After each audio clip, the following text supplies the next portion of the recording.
Rep, if you want, you can count us in for the recording.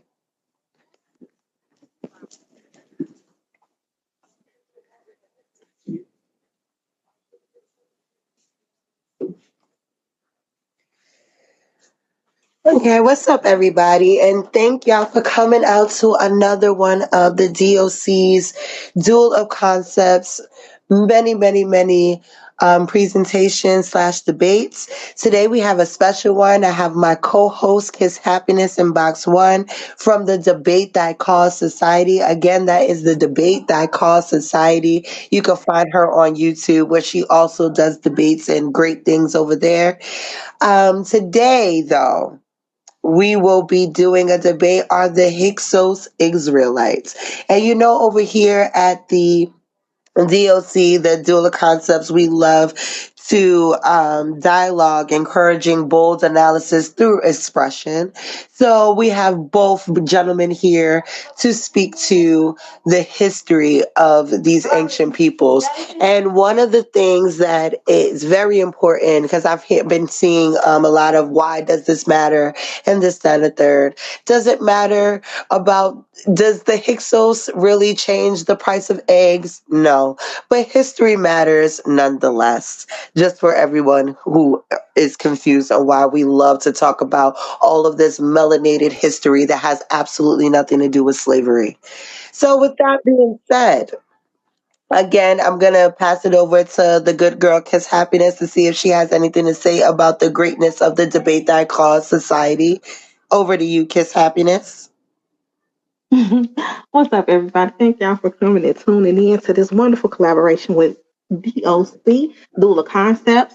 I just want y'all to make sure that y'all go head over to the other channels on YouTube or whatnot and make sure you all subscribe and like and watch the videos, right? You can catch us here and again, and looking forward to doing many more collaborations here on Vigo. We want to make sure that we bringing you some really good and wholesome content out here, but we're really ready to get this on and popping. You know, with this whole debate, right? We got going on now. So let's get it. Let's go. Absolutely. Let's go. Let's Absolutely. go. We've been waiting long enough. So I'm going to do a quick introductions for everybody here. We have JMO, God Energy, and Ashe, all our judges are very good judges. They will be judging both Humble and Capone. We have myself and Yashar. We will be fact checking tonight because, like I said earlier, we are in the ghetto on my panel. We will be back in the Queen's Castle in January. Rep, as always, is part of my creative team. He is recording. And last but not least, again, we have our co-host. She will be doing the timekeeping. I really don't want to keep y'all waiting any longer, so I'm gonna ask Brother Humble and Brother GDN to both get their dice out, and on a count of three, we're gonna roll the dice to see who goes first. So let me know when you guys are ready. Ready. Yeah, I'm ready. Roll them dice.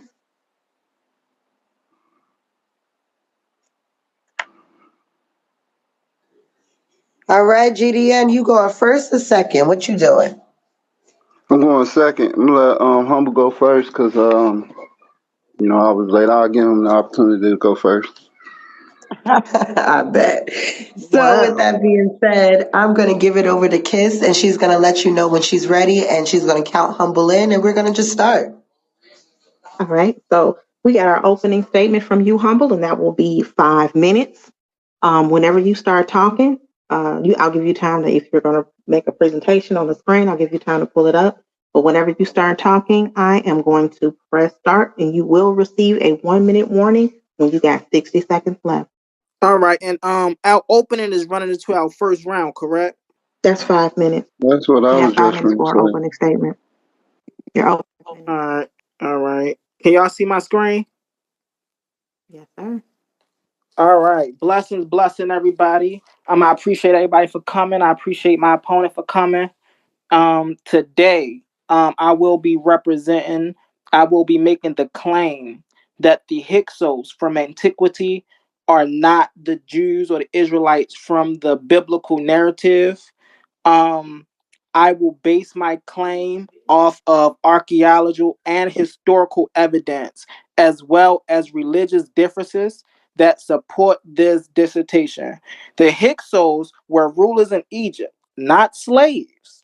That's something that during this debate we have to realize, right? The narrative of these two groups wasn't even the same in history, right? Also, during this debate, for my opponent to have any win in this debate, any inclination, any hold on, let me stop sharing my screen. All right. For my opponent to have any dog in this fight, he will have to show without shadow of a doubt the archaeology evidence and the historical evidence that these two groups were the same. And because of the lack of thereof evidence, only the stuff that we can gather, I know that's going to be a hard deal and spill for my opponent to do to prove that these two entities are the same.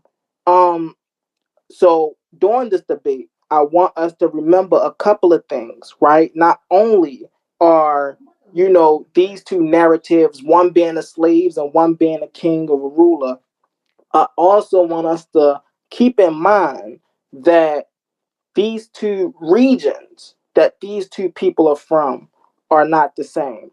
My opponent will have to show us that these two groups of people come from the exact same region. You know what I'm saying? And so that's my opening. I land my plane with that, y'all.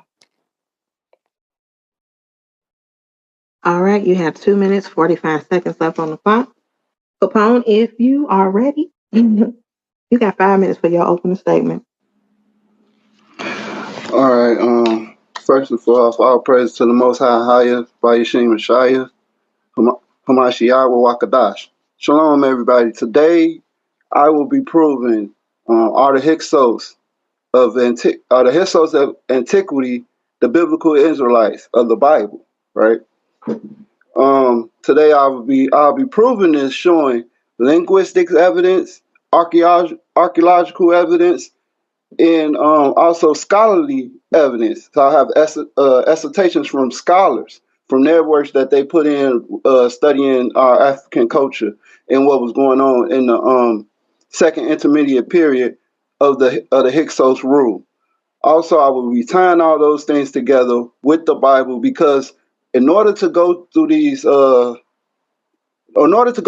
things, you need what we have to have. We have limited sources of the time, so we have to use accounts and also artifacts. So, and that's what I'll be proving. I will be linking those together with the amount of stuff that we have, because it's a problem with the history. That's one thing everybody needs to know. There's a problem with the history. It's things that's being overwritten and overlooked, and people don't know where to look to in the right places to get these things, to connect the dots to your history. And this is why you're blinded. This is why we can't relate to some of the things that's actually mentioned in the Bible, because we overlook the obvious things or the more hidden things within the history. The Bible is the missing piece to the history. A lot of these sites that's been excavated, people read the Bible and then they went to go excavate these sites. So understand, the Bible plays a major part in history, in antiquity. And I'll land with that. All right, 3 minutes left. Okay, All right. I could have kept All going. right, we're about to go into round Y'all had one. 5 minutes. Right, and y'all argue for that 7. I just gosh. Wait, hold on. Girl, Hold on. what you said? Is that the first round? That's what he was saying. That's No, what that Humble was was the opening statement. Con. We're going to the first round right now, right? And we're starting with Humble. Humble, this will be your opening statement. 5 minutes on the clock. I'm gonna let Kiss Happiness do her thing. My time says 7 for the opener for the first statement for the open round. Is it? I'm sorry. It was Did I 7 make a minutes. mistake? 7 minutes for the first round. 5 minutes for the rebuttal. 5 minutes for counter. So it's 7 minutes for the first round or the statement round.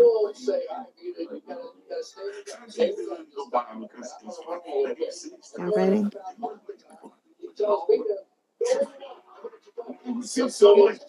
Let me know when you're ready, Kiss. I'm Well, let ready. them know when you're ready. All right, Combo.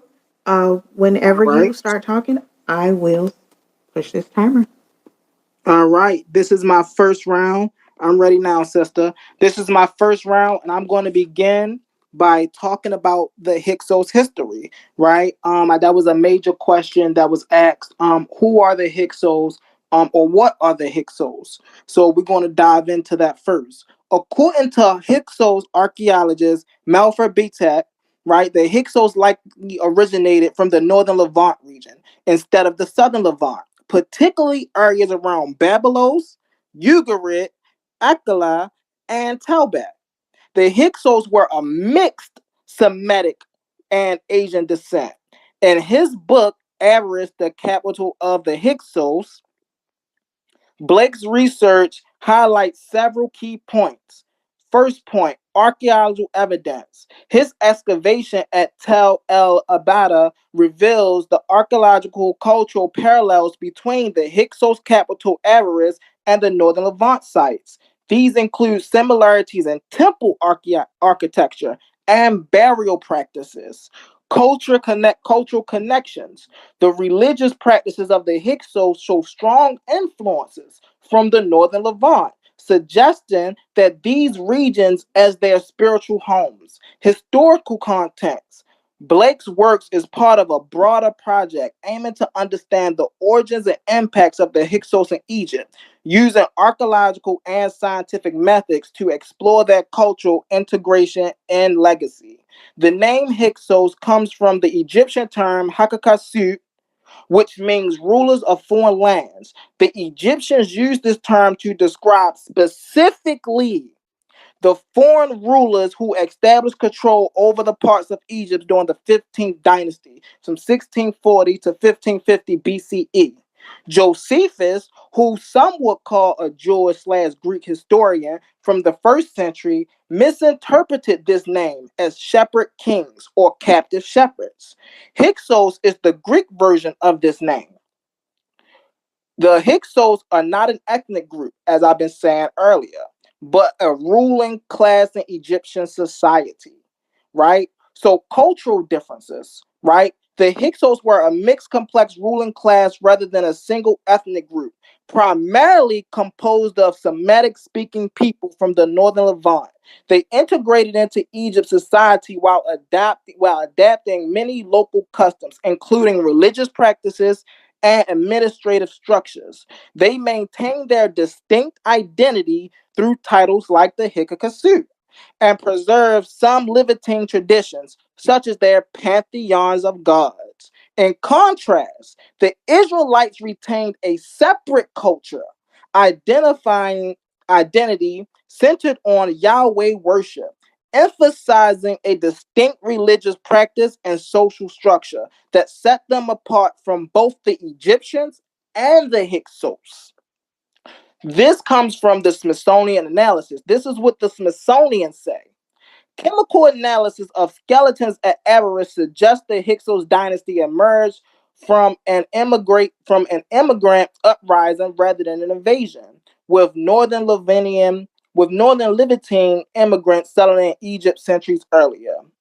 PAS 1 study from 2020. This is updated from 2020. Archaeological evidence links the Hyksos to Near Eastern origins, but their rise to power is attributed to internal dynamics rather than external conquest.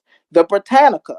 The Hyksos were of Levantine origins, integrating into Egypt's society and culture while ruling as legitimate pharaohs. That's what separate the Hyksos from a lot of other people who came into Egypt. They were pharaohs. A lot of people that came into Egypt, they only was given certain rights to certain land. They only ruled a certain thing. They only ruled certain parts of the land. They was given that right, but none of them was classified as pharaohs like the Hyksos. The Hyksos' contribution to Egypt. The Hyksos introduced transformative innovations in Egypt during their rule, particularly in military technology, cultural practices, and diplomatic strategies, which contrast sharply with the historical records of the Israelites. So, nowhere in history will my opponent show that the Israelites brought chariots and horses to Egypt.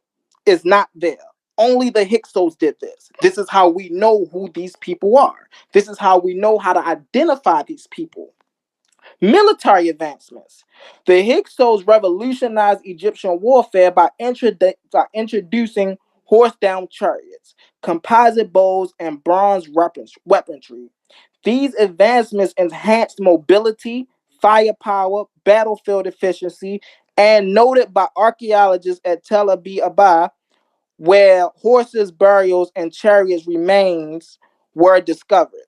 The Israelites, by contrast, have no archaeological evidence of such military technologies during their early history.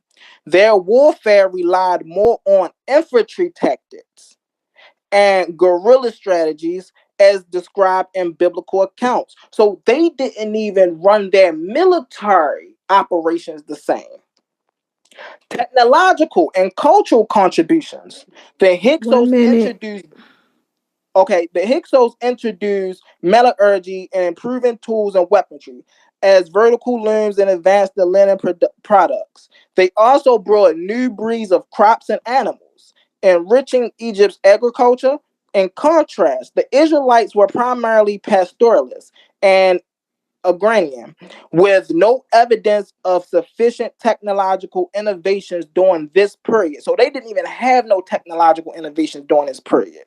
Their cultural identity was rooted in religious practices rather than technological contribution. So I'm gonna go down here. So scholarly insights. Historians such as Manfred Bates and Ken Rout emphasizes the Hyksos' role as cultural intermediaries between Egypt and the Levant, introducing innovations that modernized Egyptian society. Meanwhile, the Israelites were often seen as. All right, go ahead. All right, I have to stop. Yes, I loved that. Very informative. We're about to go to GDN. GDN, this is going to be your counter. You're going to have 5 minutes to counter everything that you just heard from Humble Mystic. In this time, you can also ask for any fact checking that you would need some clarity on what Humble just said. So I'm going to send it over to Kiss. So if you have anything that you want to fact check, you should let me know now because that portion is not timed. So if you have any questions, let me know. This is a rebuttal? Yeah, I'm sorry. I'm sorry. Yes, this is a rebuttal. I said counter. This is GDN's rebuttal. I got a question real quick. I got a question real quick. But 1 second. If this is a fact check, this isn't timed. So what fact checking question do you have? No, it's not about the fact check. It's about don't we get to ask for 1 minute, extra minute if we need so? The grace period. Yeah, that's why I was asking about that. Yes, he will have to request his grace period. I'm sorry if I didn't remind you of that. Humble. What I thought y'all happened? remembered the whole. Yeah, I thought y'all remembered your whole grace period thing. You have to ask for it because if you don't ask for it, Kiss Happiness just doesn't know. With that being said, we're about to go into your rebuttal. Kiss, let them know when to start. All right, guys. So if you do want an extra minute, just say so. When I say you got a minute, just say, just say now, yeah, let me get that extra minute. I need two. And I'll understand from there and I'll add it on, okay? So whenever you start speaking, Capone, I'm pushing the button. Let's go. All right. Let me share my screen. Because we getting things misconstrued. So let's get this straight. When the Israelites left out of Egypt, they were a mixed multitude, right? So let me show that real quick. No, not that. Go to no, let's show the shepherds. Let's show them as shepherds. Because you said something about they didn't bring the chariots in the military. What you got confused is that Abraham is the forefather of these Israelites. In Genesis, in the Testament in Moses, in the first 5 books of Moses, right? The very first one in Genesis chapter 14, you have Abraham where he's conquering the 5 kings of Sodom, Gomorrah, and Zebulun, and I forgot the other 2 kings. But he conquered 5 kings. That's a military strategy. He also gained men from conquering those kings and those nations. Now, this was what made Abraham a prominent man in the land of Canaan, right? It got passed on to his son Isaac, which got passed on to Jacob, because Esau sold his birthright. So then it get passed on to Jacob. Jacob is the forefather of the Israelites, right? Jacob changed his name to Israel. So the Israelites, they already were shepherds. Let me show you that they were shepherds, right? Let's get that. Shepherds. It's in Genesis 43. What's going on? Hold on, let me just go to it. Genesis 43. Genesis 43. Yeah. Where's the scripture at?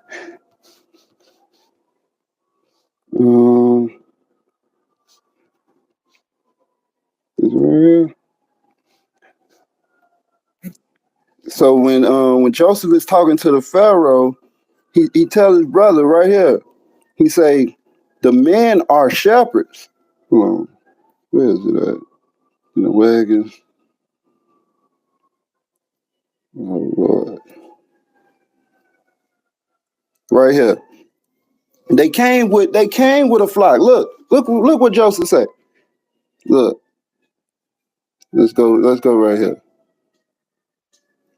In Genesis 45 and 8, it says, so now it was not that you sent me hither, but the Most High. And he has made me a father to Pharaoh and Lord of his house and ruler throughout all of Egypt, all through the land of Egypt. Verse 9, haste ye and go up to my father and say unto him, your son Joseph, the Most High has made him Lord of all of Egypt. Come down and tarry, and thou shalt dwell in the land of Goshen, and thou shalt be near me, and thou and thy children, and thy children, and thy flock, in thy herds, in all that thou hast. So right here, you see that the Israelites have flocks and chariots and herds and stuff. They're shepherds. So let's see. Let's go to the part where he say the men are shepherds. Right? Man, I had this stuff highlighted, ready to go. Right here. He say, this is what he say right here. Genesis 46. And the men are shepherds, for their trade has been to feed cattle, and they have brought their flocks in their herds, all that they have. And it should come to pass when Pharaoh shall call unto you and ask you, what is your occupation? Then you should say, thy servant's trade has been of the cattle since our youth. Even now, both we and our fathers, we may dwell in the land of Goshen. 1 minute. Right? Dwell in the land of Goshen. And right, so that's that. And like I said, Abraham he already had settled in the land of Canaan. That was where they got the military technique and fortitude from. Was from Abraham. Abraham, the Hebrew, by the way, right? Man, I lost all that time. And Manfred B-Tex and stuff, Manfred B-Tex and the other scholar, those are French scholars because they are rejecting what Josephus and Manetho wrote down. And not only them, Hecataeus and Herodotus. So how can they neglect all these things when they doing these excavations? That's the question we gotta ask, right? So I yield right there. All right, you had 1 minute, 1 second. I got 1 minute because I want to. No, you're done. You're done. No, You're done. Not you're done. Yeah. this, Yeah, 1 second. Sorry. Yeah, with extra minute, so it's a done deal. Well, dang. Humble, it's on you for your counter. All right, all right. This his counter? This It's his counter because he's countering your rebuttal from that's right, people didn't understand that's what right. it meant. Hoodie Mellow. Y'all know about Hoodie Mellow. I forgot about that. All right. Let me know when y'all ready, y'all. It's on you. Whenever you start talking, I'm gonna push this button real quick. Okay. So and my brother GD Capone's rebuttal, he listed a couple things that didn't really touch on to what my first opening round, well, my first round was about, but I'm gonna list some things that it just didn't speak to what I was talking about, right? Number one, Israel left Egypt a mixed multitude. Well, that's the thing, right?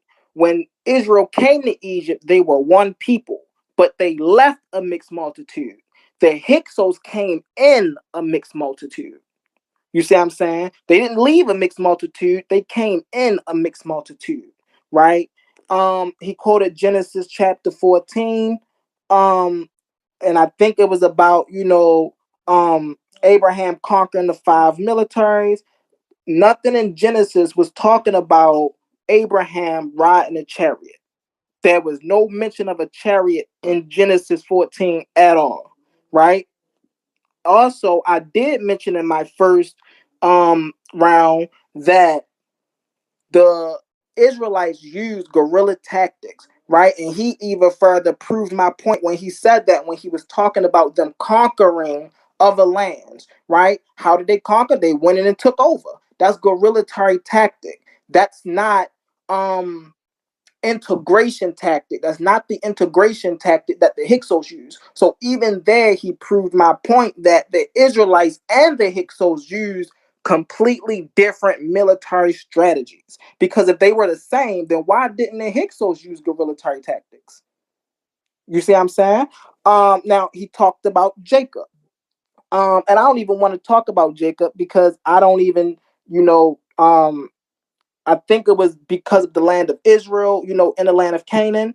Now the land of Canaan, which we're going to see a little later, that is the southern Levant region, which I stated earlier that, hey, the Israelites are from the southern Levant region. So it would make sense that Jacob would go to the land of Canaan and they would call that Israel, because that's the southern Levant region. That's where they originated from. That's where, if you go, that's where the historical would lead you to. The southern region of the Levant, right? He quoted Genesis 45:8, right? However, Joseph was never a pharaoh. There's no king list that Joseph's name is on to where he was a pharaoh. Yes, Joseph had parts of rulership in the land of Egypt according to the Bible. However, he was not the ruler. He was never a pharaoh, right? Because if he was, then he would have had a dynastic period, right? Like the Hyksos. However, Joseph never had a dynastic period like the Hyksos. Also, he didn't rebut the excavations that I brought out done by the archaeologist Bitek that I brought out, right? In his book, the Hyksos and their kingdom in Araris, right? That's a book. You see what I'm saying? Now, like I said earlier, you can't argue with facts. You see what I'm saying? We can talk about the Bible, we can say what the Bible say, but when it comes to archaeology evidence, we can't argue with that. And so I just want to land with my opponent didn't rebut, the information that I brought out. He didn't show where the Israelites or the Hyksos was from the same place. Maybe he do that in his second round. I don't know. However, he didn't rebut that point 1 minute. either. He didn't rebut the point of that the Israelites were not integrated into Egypt. Actually, what we see in the Bible, even when we read the Bible, if we was to go to the Bible, then we would see how when the Israelites was in Egypt, they stayed separate to keep their identity. What did God tell them? Do not mix with these people. That don't sound like Hyksos to me, because the Hyksos integrated with the Egyptians. I land my plane with that. Not him making the judge's job easier. I hear that. Okay, 10 seconds early. I just wanted, before we get into GDN's opening statement for his first round, I want to remind the judges that I just sent you a quick picture that shows you the rubric for how we are going to be judging this debate. And you will also have time after each round to speak on what you just heard. I just ask that you do not tell the debaters how many points you're giving them. So if you can write down what you're giving them on the side, and you can give us a whole thing at the end of the third round, that would be great. One quick note, if I can just jump in. So if you can give me admin, please. Oh, absolutely. All right. I have no admins in this room. Gotcha. All right. So, Kiss, you can count GDN in whenever he's ready, whenever you're ready. I'm done. DOC, Debate.Call Society, y'all. That's it. Pretty good debate. Well spoken. I like that. Good delivery. Not a judge, just spectating. So, yeah, pretty good. Well, This is good right now. This is real good. Like this.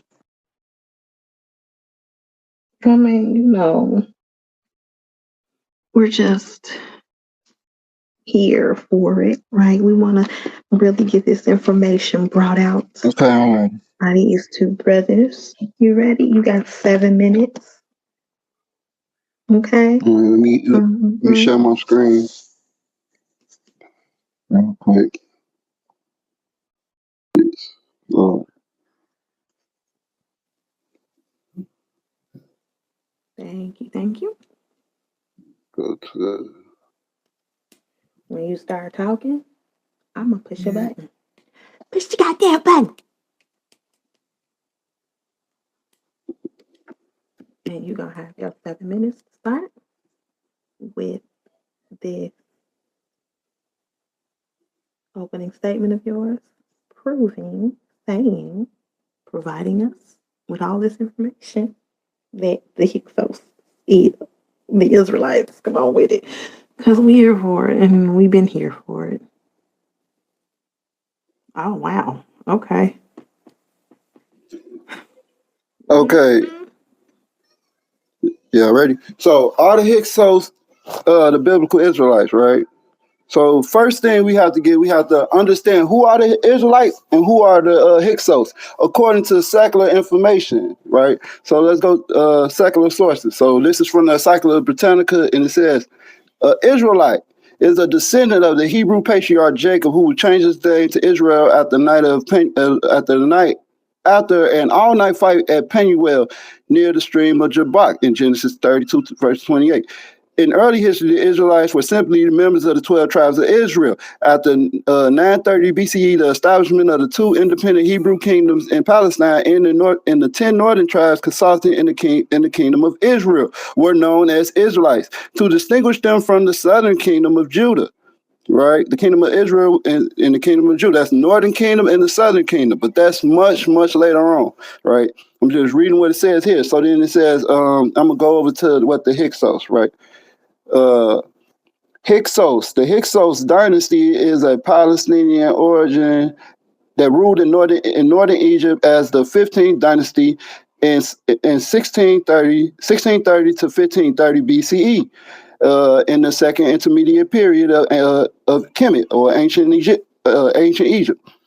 The name Hyksos was used by the Egyptian historian Manetho, who was in the 3rd century BCE, who, according to the Jewish historian Josephus, translated the word king shepherd or captive shepherds, right? Josephus himself wished to demonstrate the great antiquity of the Jews and thus identified the Hyksos with the Hebrews of the Bible.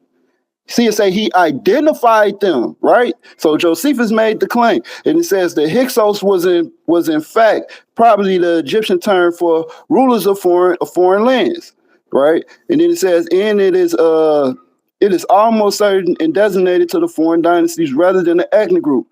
Modern scholarship has identified most of the Hyksos kings named as Semitic. So let's see what Semitic is, right? So I know y'all can't see this, so I wrote it out for you. I'm gonna put that right there. It says, of relating to or being a family of languages widely distributed in the southwestern Asia and of Africa, including Semitic, Egyptian, Barbarian, Cushitic, and Chadic subfamilies. That's Asiatic.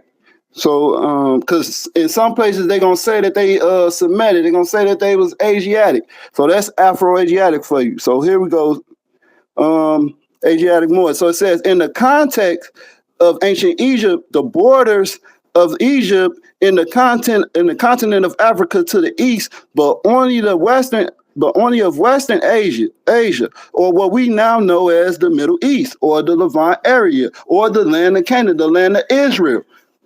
This is what the word Asiatic is. So, you will see in the Metanetta, they have a word Aamu, which stands for Asiatic. So I went through these words to show you what Asiatic means, what area it's pertaining to. Right here. So right here, why is it like this?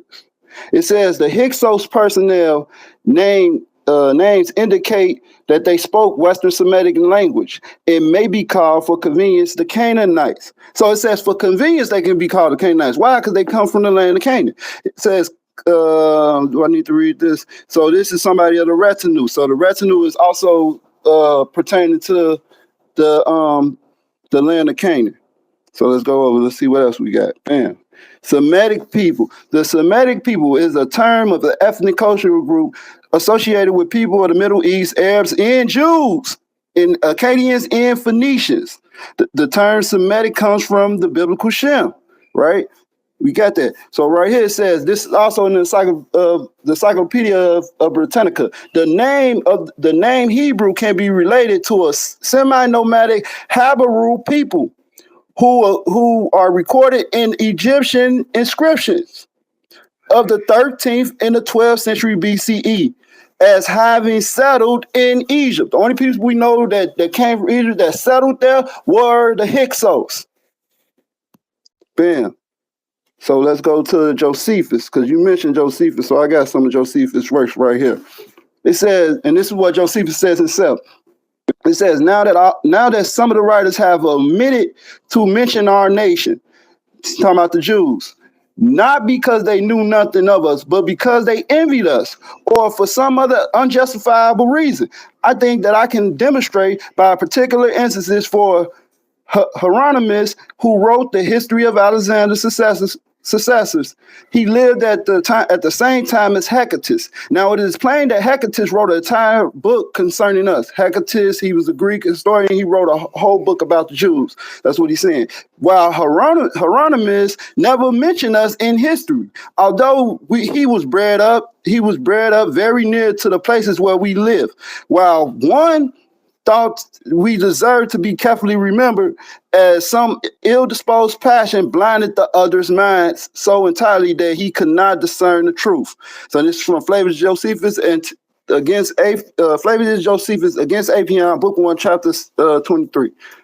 So Josephus is saying, well, one person is writing a whole book of us. This other dude saying that he don't even mention us, right? So this is what else Josephus says about the Egyptians. I'm gonna use that grace period too. No, do I? I think I do. So it says, now the Egyptians were the first that cast reproaches against us in order to please which nations from others. Which nations? Some others undertook to pervert the truth. While Salakia says, while they would neither own that our forefathers came into Egypt from another country, as the fact was, nor give a true account of our departure. So Josephus is saying that the Egyptians are lying. They won't tell you that the Israelites came in, or they won't give you a true account how they left out. And indeed, the Egyptians took many occasions to hate us and envy us in the first place because our ancestors had a dominion over their country. And when they were delivered from them, they gone to their own country again. They lived there in prosperity. This is Flavius Josephus against Apion, Book 1, Chapter Section 25. Right? So what Josephus is saying is that the Egyptians, they not telling the truth. He's really saying Manetho when he says Egyptians, because Manetho is writing a bunch of stuff pertaining to the Hyksos. And Josephus is saying that we the ones that had dominion, right? So I have a scripture from the Bible. This is Psalms 83, verse 4, and it says, they have said, come, let us cut them off from being a nation, that the name of Israel will be no more in remembrance. So now this is before Manetho, but the Most High is saying right here in the Psalms of David that Israel will be in no more remembrance. So the historians will be lying. I had my extra minute. You did. Okay, come. Mm-hmm. Yeah. I want to get this last one. It's good. I sure did. Too humble. I'm here, sis. I'm here. All right. I'm ready when you are, sister. Let me know when you're ready. All right. So you got 5 minutes for your rebuttal. So whenever you start talking, I'm going to push a button. So, Brother G.D. Capone quoted from the Britannica. And this is the thing about the Israelites. The Israelites actually have 3 histories, depending on who you choose to follow, right? They got the history, if you choose to go all the way back, you got the history of Abraham, Adam and Eve. Or you can go to Abraham, or you go to Jacob, right? These are the 3 histories. Now, depending on which history you go with determines who the Israelites are, right? Well, if you go with Adam and Eve, you really don't know who the Israelites are, except for, hey, their origin come from this land called the Garden of Eden, right? If you go to Abraham, then the history of the Israelites go to Sumer, which is in Mesopotamia. It doesn't go to Canaan.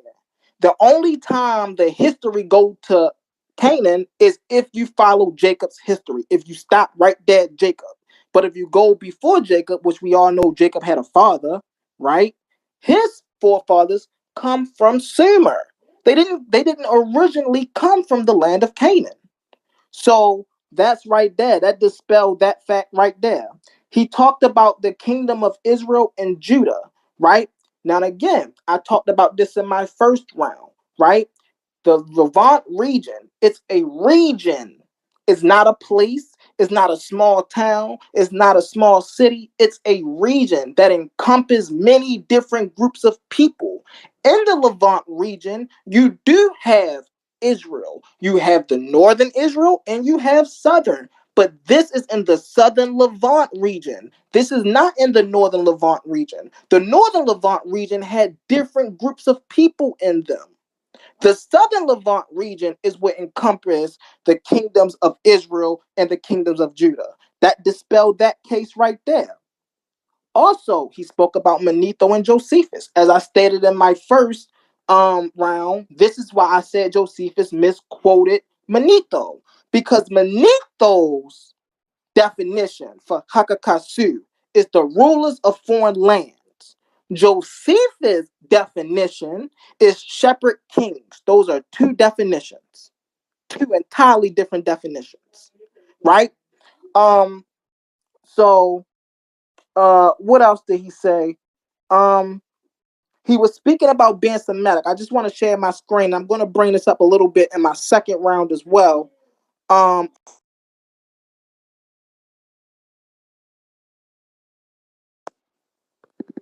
right. Can y'all see my screen? Being Semitic and Asiatic are not the same. Semitic refers to a group of languages and ethnicities originating from the Middle East, including Jews, Arabs, Akkadians, and Phoenicians. The term is primarily used in linguistic context, so it's not used as a group of people.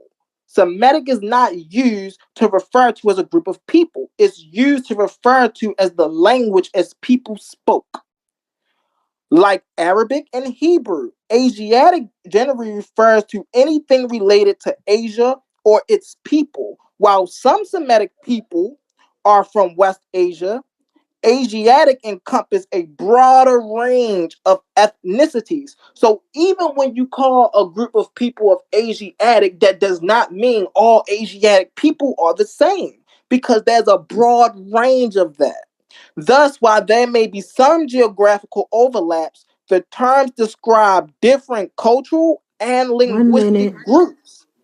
And so the reason I brought that up is just because a group of people is Asiatic doesn't mean that they're the same people of other Asiatic, or just because a person or just because a group of people speak a Semitic language does not mean they're the same people as another group that speak another Semitic languages. Let's take Arabs and Israelites, for example, right? Or Arabs and Jews in this case, right? They both speak Semitic languages. They're not the same people. Just like the Israelites and the Hyksos. Yes, they both spoke Asiatic, yes, they both spoke Semitic languages, but they were not the same people. He also gave Psalms 83 and 4, right? And when he was speaking about Psalms 83 and 4, I would like a grace period, just 30 seconds. When he was speaking about Psalms 83 and 4, we know that's not talking about the Hyksos, because coming in, the Hyksos didn't give themselves any name. We don't know what the Hyksos called themselves. We know what the Egyptians called them, but we don't know what they called themselves. And this is primarily due to the fact that they were a mixed group of people. They wasn't one secular group of people. So you couldn't just call them Israelites because they all didn't come from Israel. You couldn't just call them Amorites because they all didn't come from that place. They came from different places in a coalition. And I land my plane there. Good job. Let me know when I claim 1 minute and let y'all know y'all got 1 minute time. Please let me know then that y'all want that extra grace. Because once the timer goes off, the timer is gone and I can't, you know what I mean? Like I can't reset it. I have to add it on there. So I appreciate that. Thank you. So, Yeah, we are going into GDN's counter. Let them know when you're ready. Okay, I'm showing my screen. Mm-hmm. So I was setting the stage, right? I was showing you what what all these words mean: Asiatic, Semitic, um, Israelite, Hyksos, all these stuff. So the brother said that the Israelites, they came in, the Israelites came out of mixed group people counter to what I said, but he said the Hyksos came in as one people. So I'm gonna show you that the one people was the Israelites. So right here, this is Exodus 22 and 21. Let me click on it so y'all can see it. And it says, thou shalt, excuse me. Exodus 22 and 21, it says, thou shalt neither vex a stranger nor oppress him, for ye were strangers in the land of Egypt. Now, when I go to the Strong's Concordance and I click on this word stranger, you have the word foreigner here. Foreigner. Now, a foreigner, now he's saying you was foreigners in Egypt. Now, they came out of Egypt, so they're speaking somewhat of an Egyptian dialect to each other. Now, the word for it, let me go to my presentation, because I set this up just to go right into it. So the word for foreigner, right, is a'amu. That means an Asiatic or a foreigner, right? The word Hyksos or Hekakasus is attached to the ruler of a foreign ruler, right? So the ruler over the Amos, right? The chief person of that tribe, right? So right there. So we have the Bible saying that they were foreigners or A'amu in the land of Egypt. This is crazy, right? So check it out. So let's go to what Josephus said, since he say that Josephus misinterpreted what Manetho said, right? So I have a quote by Josephus here, and it says that they should leave Egypt, talking about the Israelites, that they should leave Egypt and go without any harm done to them, whithersoever they would. Okay, and he goes on. They went away with their whole families in effects, meaning the things that they had, not fewer than a number of 240,000. So no fewer than 240,000, and took their journey from Egypt through the wilderness for Syria. Now he's quoting Manetho right here. I wanted to put that out there. And it says, but that they were in fear of the Assyrians who had dominion over Asia. They built a city in the country. They built a city in the country which is now called Judea. That's large enough to contain a great number of men. And they called it Jerusalem, right?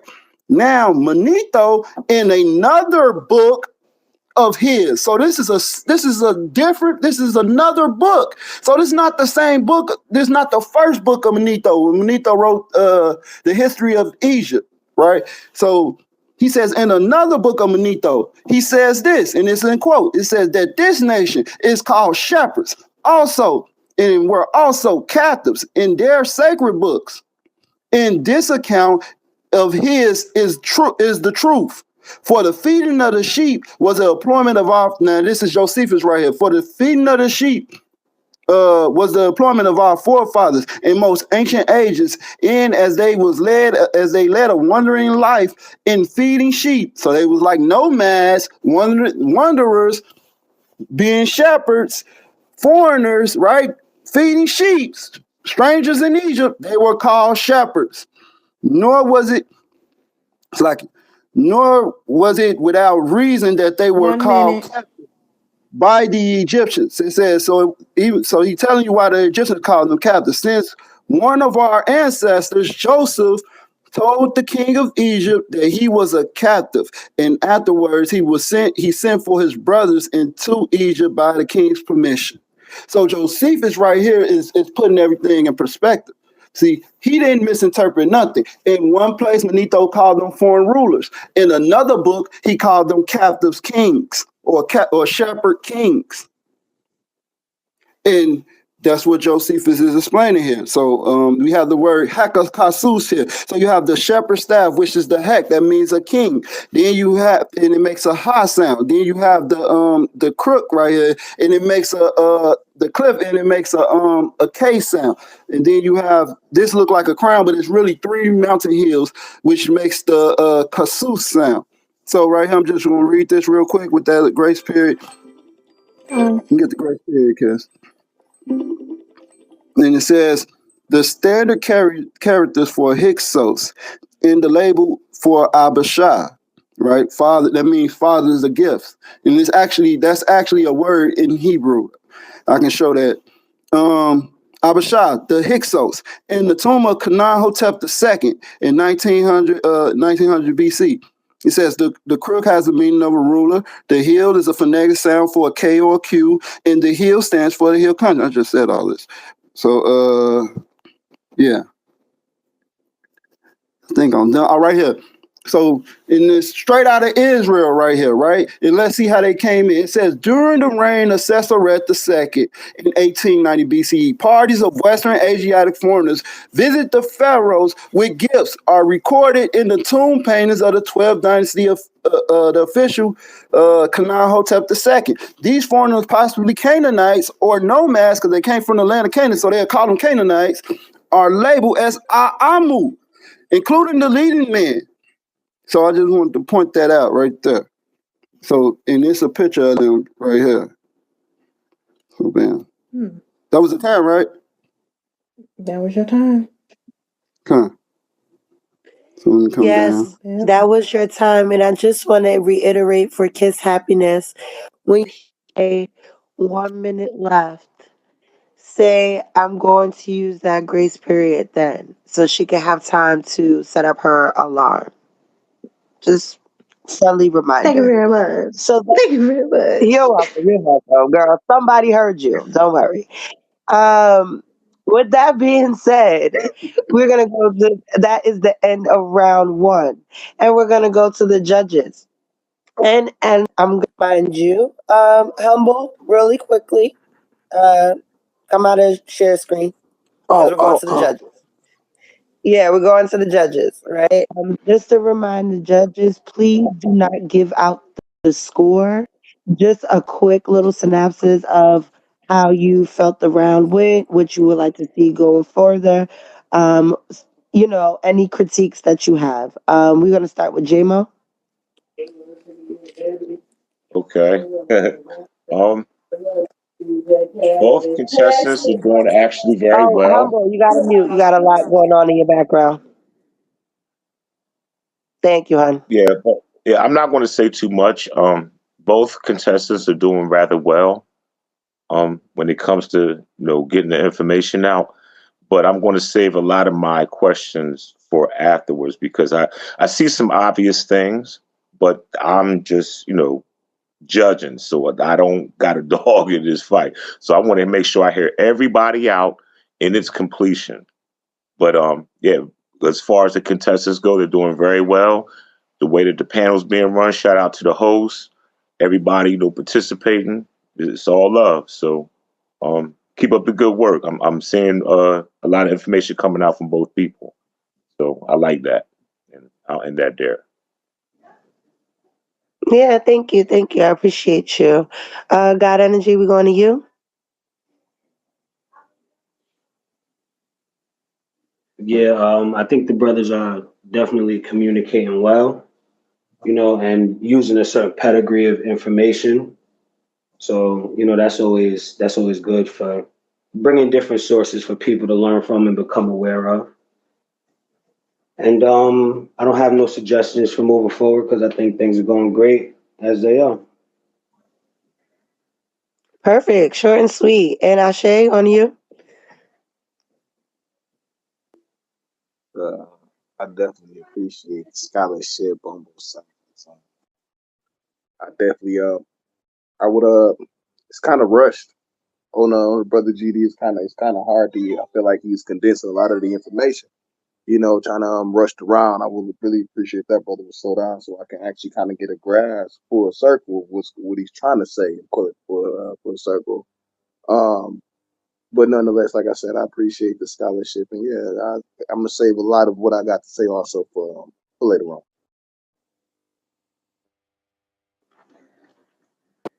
Perfect. Thank you. Thank you. I love that y'all keeping it short and sweet because y'all know we are behind on schedule.